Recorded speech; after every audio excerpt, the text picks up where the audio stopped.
আসসালামু আলাইকুম এসএসসি 26 কি অবস্থা সবার? আশা করি সবাই অনেক ভালো আছো। তুমি ভাবতেছো ম্যাথে কিভাবে তুমি এই অল্প সময়ে ভালো করবে। এই অল্প সময়ে কি ম্যাথে আদৌ ভালো করা সম্ভব? সম্ভব ভাইয়া কিভাবে বলে? দেখো একটু খেয়াল করো। আমাদের আগে একটু দেখতে হবে যে প্রশ্ন প্যাটার্নটা কেমন আমাদের প্রশ্ন প্যাটার্নটা আমরা একটু দেখে নিই এবার।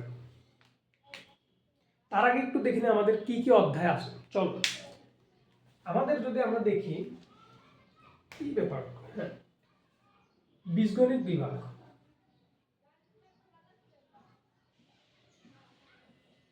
বীজগণিত, তারপরে আছে আমাদের হচ্ছে জ্যামিতি, জ্যামিতি, তারপর ত্রিকোণমিতি, ত্রিকোণমিতি ও পরিমিতি। আচ্ছা যাই হোক, ত্রিকোণমিতি লিখলাম, পরিসংখ্যান। এই হচ্ছে আমাদের মোট 4টা বিভাগ। এই বিভাগটা হচ্ছে ক বিভাগের অন্তর্ভুক্ত। এটা খ, এটা গ, এটা ঘ। এবং আমাদের 26-এর শর্ট সিলেবাসে কি করছে, ক বিভাগে কয়টা অধ্যায় দিচ্ছে আমরা একটু দেখে নিই। আমাদের ক বিভাগে অধ্যায় দিচ্ছে 2 সেট ফাংশন এবং 3 আর হচ্ছে 11 নম্বর অধ্যায়টা দিছে। জ্যামিতিটা আমরা যদি দেখি 7 নম্বর অধ্যায় এবং 8 নম্বর অধ্যায়টা দিছে।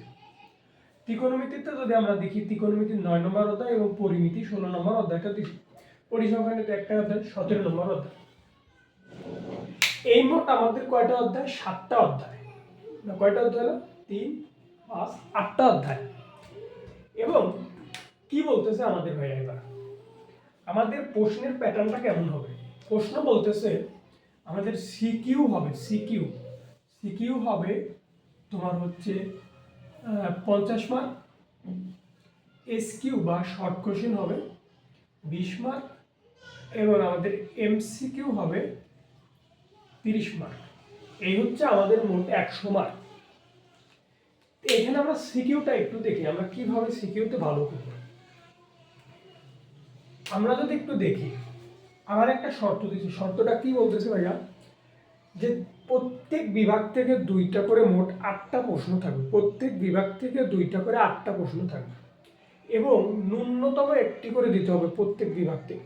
তার মানে এই বিভাগ থেকে একটা দিতে হবে, এখান থেকে, এখান থেকে, এখান থেকে, তোমাকে 4টা দিতে হবে এবং আরেকটা তোমার যেইখান থেকে খুশি তুমি দিবা।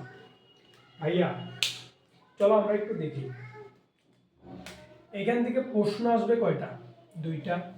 এখান থেকে আসবে কয়টা? 2টা। এখান থেকে আসবে কয়টা? 2টা। এখান থেকে আসবে কয়টা? 2টা। 3টা অধ্যায় করে আসবে 2টা। 2টা অধ্যায় করে আসবে 2টা। 2টা অধ্যায় করে আসবে 2টা। একটা অধ্যায় করে আসবে কয়টা? 2টা। আমরা যদি একটু দেখি তাহলে আমাদের কি বলতেছে, প্রত্যেক জায়গা থেকে একটা করে দিতে হবে। আমরা ধরলাম এখানে একটা দিলাম, এখানে একটা দিলাম, এখানে একটা দিলাম, এখানে একটা দিলাম, মোট 4টা দিলাম। একটা অধ্যায় থেকে 2টা, তাহলে আমরা আরেকটা এখান থেকে দিলাম। তাহলে এক অধ্যায় পড়ে 2টা কমন, এইখানে একটা পড়ে একটা কমন, 3টা, এইখানে একটা পড়ে একটা কমন, এইখানে একটা পড়ে একটা কমন, মোট 5টা কমন। তাহলে 50-এ 50 পাবো মাত্র 5টা অধ্যায় করে। এই 5টা অধ্যায় থেকে প্রশ্ন আসবে আসবে আসবে।